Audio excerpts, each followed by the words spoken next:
vision was to bake and to bake for a living.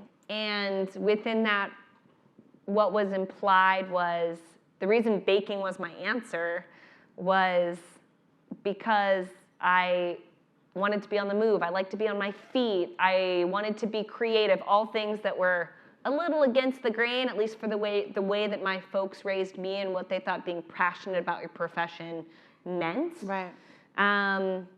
But I knew that I wanted to professionalize myself in an environment where the ball was always bouncing around and there was always opportunity for me to bounce around with it. Not in a vision, not in a lack of vision way or a lack of direction way, not in like chasing a ball like a golden retriever, but rather that I had the opportunity to not just say, it's this straight and narrow path and that's all there is to it. Right. And to this day, I'm not going anywhere by any stretch of the imagination, but to this day, I'll play the game in my head of like, okay, if I retired, what would that, my answer just continues to be this, I'd bake.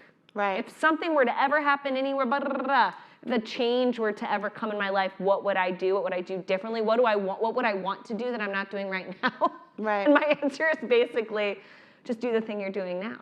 Like, and I think that in my older age is really reinforcing, right? That what I've been building to, and this idea of like following the things that get me excited, that get you excited, that get you up in the morning, that those things they build up, they add on, they build on to making it seem like you've done all this stuff, but it's not about checking a box, it's just a collection of, you know, great family members, great friends, great people in your life, or this great business that's a totality of those things. But it all goes back to baking. For me, it all goes back to baking and the inherent like spirit of baking.